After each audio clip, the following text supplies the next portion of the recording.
seemed like their life had stopped. For 5 days, Wine was in 𝐾𝐚𝐧𝐿's room, but 𝐾𝐚 was nowhere. He had strictly instructed the maid to take care of her. Her feet are almost curled. Wine spent the days crying and missing her Imo and brother. Now she was staring out of the window when the door opened and closed. She didn't turn to see who it was as she recognized his dark column. She heard his footsteps and presence behind her. After a few moments, she heard his voice.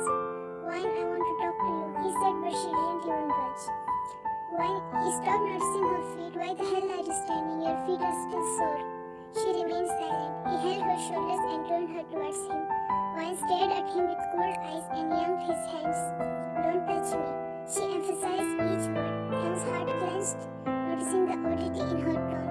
I don't like to hear that, he mumbled. Get used to it. I want to know everything about Leo and Lyra. I don't know what should I believe. He was worn out as he spoke, his tiredness evident in his appearance. He seemed weak, pale with bags under his eyes and had lost weight in just 5 days. Leo had booked a flight the day Lyra died, and that letter, what is the truth? He said what was written in the letter. Wine let out a long breath and spoke. I have never seen someone so much in love as Lyra and Leo. Tears rolled down her cheeks as the smiling faces of Lyra and Leo flashed before her eyes. Wine slid down the wall and sat on the floor, while 𝐾𝐚 also sat beside her. Leo gave up on his career, but he never gave up on his love. 2 months ago, Lyra discovered she was pregnant, and they were beyond happy. Leo decided to talk to her family and get married. He met her mom. She stopped and looked at 𝐾𝐚 with pained expressions. But she humiliated him because we were poor, our status didn't match, and told Lyra to abort the baby. She closed her eyes and rested her head on the wall. That means mom has met you already and she knew about Lyra's pregnancy. She kept me in dark, he mumbled with agony. Wine nodded, looking into his red eyes where hurt was visible. They had decided to move abroad. That day they booked their flight at different times as they didn't want to get caught. You can check Lyra's flight too. When Lyra was writing that letter, she was on call with Leo. The letter was incomplete because someone choked her. 𝐾𝐚 looked at her with disbelief. Leo was asking crazily what happened, but she was in no state to answer him. I rushed to his room, hearing his screams. I picked up his phone and saw that person was on video call, where he was laughing like a maniac and showing Lyra's dead body. He made everyone believe she had committed suicide. 𝐾𝐚 closed his eyes tightly, overcome with the agony. What kind of brother was I? I was supposed to keep her safe, make sure she was alright, but he stopped gulping the lump in his throat. After some time he spoke. How did Leo die? A sad smile formed on her lips. I had just heard people die in love, but I saw my brother die. He had a heart attack the moment he saw Lyra's dead body. She began sobbing hard. 𝐾𝐚 lacked words to speak. He could feel the anguish in her each word. Leo proved his unconditional love for her by dying along with her and his baby. She whispered and buried her face in her hands as the tears flowed freely. A sudden thought clicked in 𝐾𝐚's mind. Did you see the person who killed her? Wine shook her head as no, but why would someone kill her? He mumbled. She turned towards him. Once I heard her saying to Leo that someone is planning to kill her brother, which means she was talking about you. She had heard their plan, and they also discovered she knew that's why they were after her. Maybe those people killed her. Could they be? 𝐾𝐚 thought. He looked at why she was sniffling. 𝐾𝐚 leaned back, resting his head on the wall, and hesitantly he raised his hand to wipe her tears. He gently wiped her tears and pulled her closer by the shoulders. Wine didn't resist him. Instead, she quickly embraced him as if she was longing for comfort. 𝐾𝐚 wrapped his arms around her and fished his phone. He sent a message to Finn to check the CCTV footage of that hotel. He tightened his grip around her. Wine swiftly pulled away, coming back to her senses. 𝐾𝐚 shook his head, letting out a sigh. Have you applied the ointment on your feet? She shook her head as no without looking at him.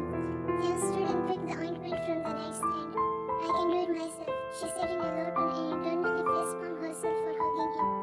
𝐾𝐚's phone rang, grabbing his attention. He attended the call, seeing Finn's caller ID. Wine noticed his eyes turned dark. He said, I am coming, and declined the call. Apply it now, he said, passing the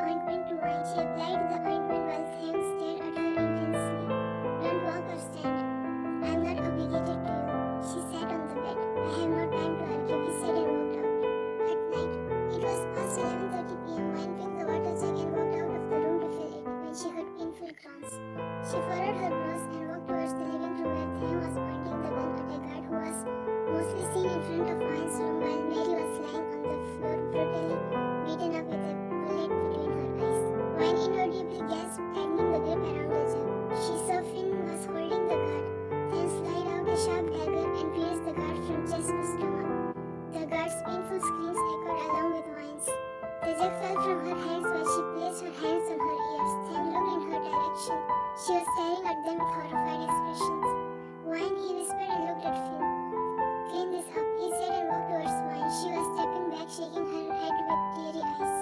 You are a demon, she mumbled. He placed his hands on her shoulders. Wine, listen to me, you. He was cut off by the harsh slap she placed on his cheek.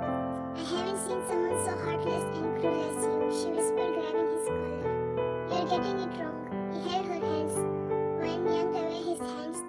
How can killing innocent people not be wrong? She pushed him and ran towards her room, wiping her tears. Then ran his fingers through his hair, pacing back and forth. After a few minutes, he made his way to his room. He opened the door and entered, closing it. Wine, he called out her name, hearing soft sniffling sound.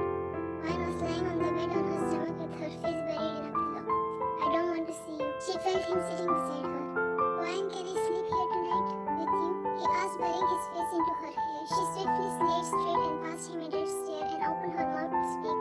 But Tim placed his index finger on her lips, hovering over her. Don't forget you still owe me, he said and rested in the crook of her neck, taking her off guard. Why do you have to ask me when you have to do what pleases you? She said in a low tone. Tim laid quietly. You know I hate you so much. You are a liar, cruel, heartless person. He stroked her curves softly, making her breathe hitch. I'm sorry for everything. I swear I never had any intentions to hurt you. I was attracted to you the moment I saw you for the first time. I don't know if I like you or love you. I just know I want you to be by my side for the rest of my life. She bitterly chuckled. That was all planned. You saving me from those goons, sending me home, meeting at the cafe and showing affection. It was all a lie. He lifted his head and looked at her. That was never planned. I didn't even know you were Leo's sister. You have no right to say that was a lie. He spoke fiercely. She stared at him for a while and then spoke.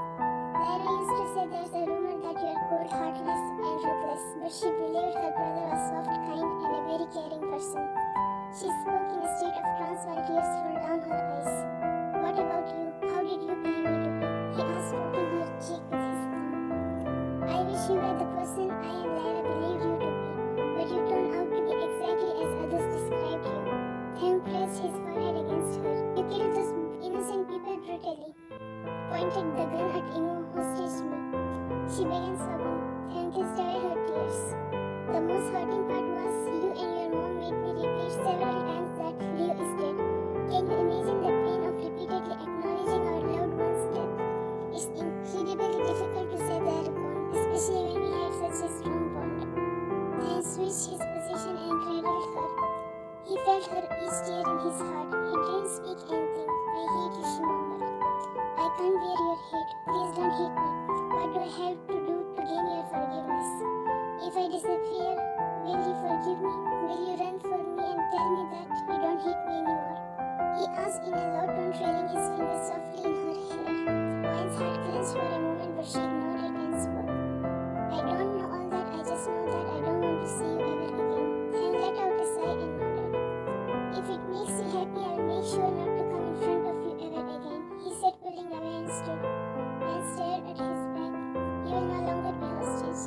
Tomorrow you will be free, he said and walked out. A voice in Wine's heart screamed to stop him, but she didn't dare to stop him. She let her tears stream down freely and closed her eyes. Next day, Tim was sitting in the living room with his head resting on the back of the sofa and his eyes closed. Finn looked at him with a pitiful gaze and spoke. Boss, are you sure you want to send her back? He asked hesitantly. Tim just nodded. Sending her back is fine, but boss, can you live without her? Will you be fine if you can't meet her again? Tim opened his eyes and sat straight. I'm trying to accept the fact that life doesn't always go the way we want. If my staying away from her makes her happy, I'm willing to do it for her happiness. But I can't bear her hatred. Maybe over the time, the hatred she has for me will disappear. He spoke in a sad voice. Finn stared at his red eyes. How will the hatred disappear if the misunderstanding in her heart lingers? Then rubbed his arm over his face. I don't know, Finn. I just want to make sure she's safe. Here she is not safe. Just tried to poison her through Mary and that guard to see my reaction, but we caught them on time. Now he will try something else. This time he will try to harm you, boss. Let me stay with you. Finn spoke hurriedly. I want him to break out of his shell. He has to pay for Lyra's murder and many other things. He muttered through gritted teeth and rose. The car is ready, you may escort her. Wouldn't you see her for the last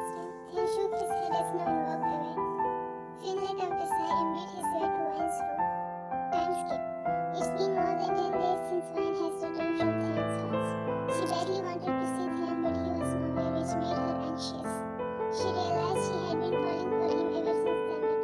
She was surprised to see Emma's health better as 𝐾𝐚𝐬 had hospitalized her for better treatment. Finn has been living with them. He has become a good friend of mine. She also asked Finn if 𝐾𝐚 already knew she was Leo's sister. Finn told her everything, including Mary and the guard. 𝐌𝐚 regretted each word. For a few days, Finn has been continuously trying to contact 𝐾𝐚, but he couldn't reach out. Today, 𝐌𝐚 was feeling uneasy, so she took leave from the restaurant and came home early. She sat across Finn, who was anxiously talking to someone on call. He swiftly stood, declining the call. What happened? Are you going somewhere? She worriedly asked. Finn looked at her and gulped the lump in his throat. 𝐌𝐚, someone has set 𝐾𝐚 on fire. He spoke in a low tone. 𝐌𝐚 froze at her spot. Finn, 𝐾𝐚, she barely whispered. I don't know whether he is fine or not. I will go and inform you, don't worry. Finn, I will also go with you, she said and rose from her seat, wiping her tears. No, 𝐌𝐚, you stay at home. I promise I will inform you immediately. But he cut her off. No words, 𝐌𝐚. Boss will never want you to go there. She thought for a while and nodded. Finn walked out while 𝐌𝐚 plopped on the sofa. 𝐾𝐚's words ran in her mind. If I disappear, will you forgive me? Will you run for me and tell me that you don't hate me anymore? If it makes you happy, I'll make sure not to come in front of you ever again. 𝐌𝐚's face was drenched with tears. She rubbed her chest, gasping for air. He'll be fine. Nothing will happen to him, she reminded herself. She swiftly rushed to Emma's room and told her everything. Relax, 𝐌𝐚, he'll be fine. She hugged her, patting her back. 𝐌𝐚 snuggled into her chest, crying hard. Her sobs turned into sniffles. She didn't pull out. Emma was holding her firmly. Soon she fell asleep in her arms. Few hours later, 𝐌𝐚 woke up due to some whisper sounds. She stared at the ceiling blankly. She knew Emma and Finn were talking, but she couldn't understand a word. She was too numb to sit when she heard Finn's voice. Emma, how will we tell 𝐌𝐚 boss is no more? His back was facing her, that's why he couldn't see her. 𝐌𝐚's eyes widened. She swiftly said, what did you just say? She almost yelled, standing from the bed. 𝐌𝐚, calm down. She held her by shoulders. 𝐌𝐚 moved her aside and walked towards Finn. She grabbed his collar. What did you say, Finn? Tears streamed down her face. Finn's eyes were red as if he had been crying. He held her hand softly. 𝐌𝐚 boss is no more, he whispered. 𝐌𝐚 was continuously shaking her head in denial. She released her hands from Finn's grip and clutched her chest. Her body was trembling.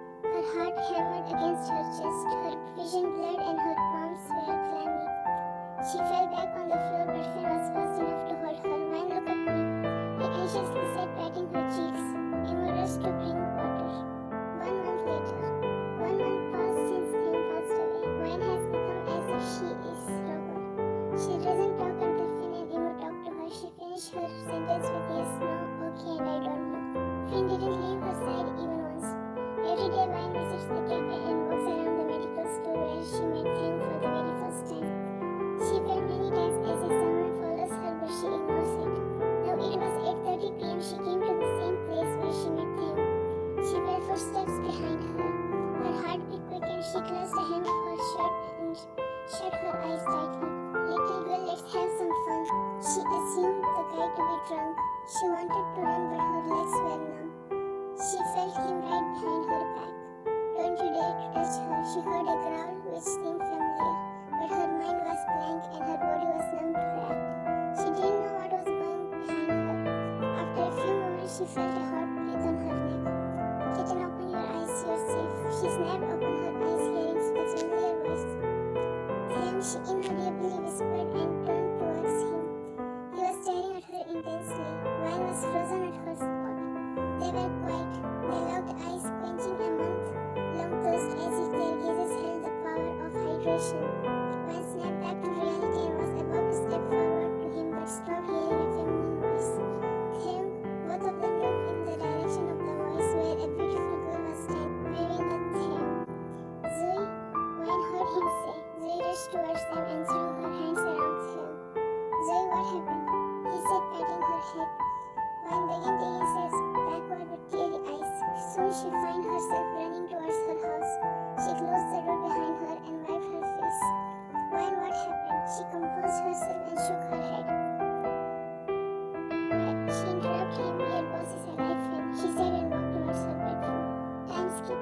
the dimly lit room, the darkness seemed to swallow everything, leaving an air of mystery and anticipation. A chair stood ominously in the center of it, a guy brittle, beaten up and tied up. The door creaked open and a silver light pierced through, casting eerie shadows on the floor. George, you are drenched in blood, feeling a little sore, aren't we? He said with a smirk as soon as he entered, followed by Finn. Release me, I swear, Thang, I will kill you as I did to your sister. He yelled, spitting out the blood. Thang placed a hard punch on his jaw. You were all free, but look, you couldn't even scratch me. Instead, you fell into my trap. He said, sliding out a dagger.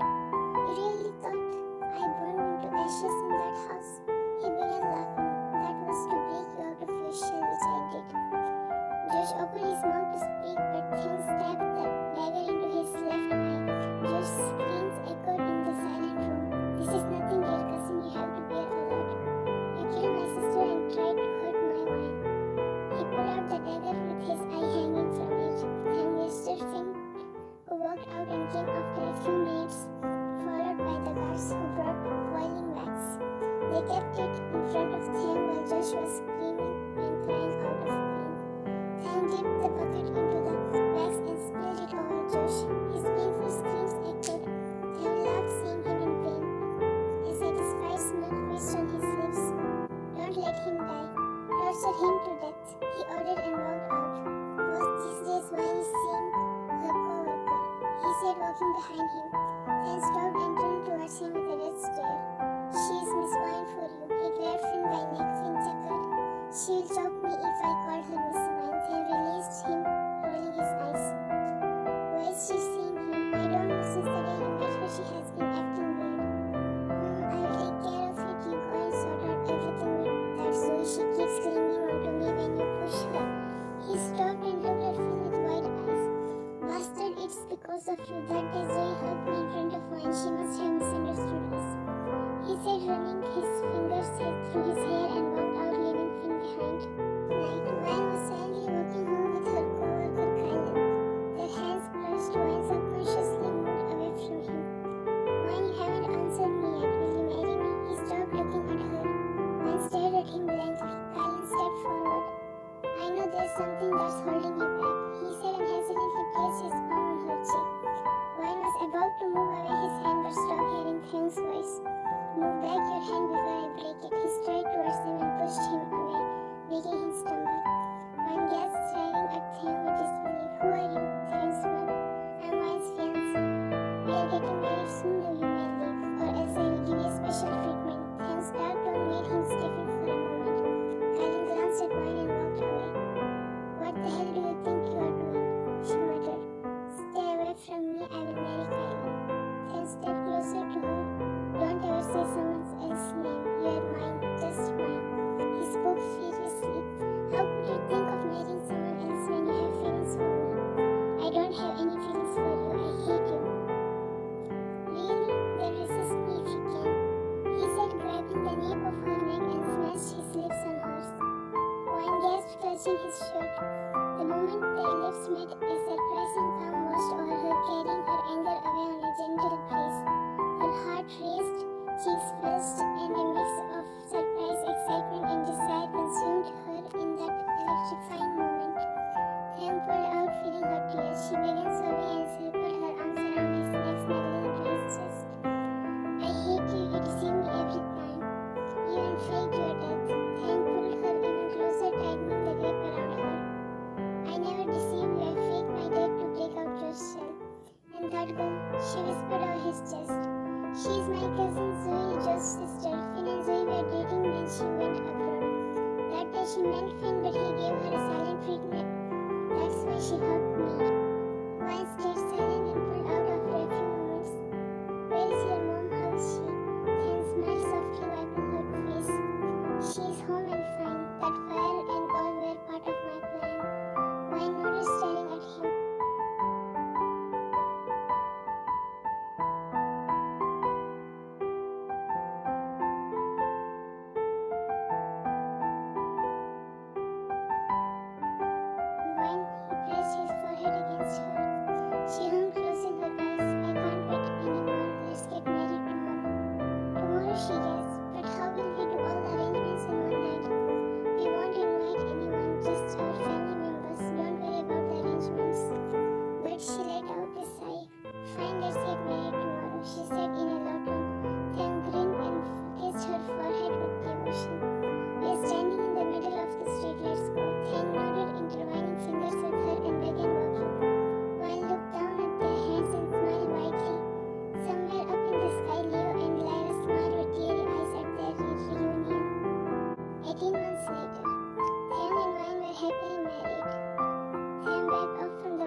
cheek, then stared at his little devil.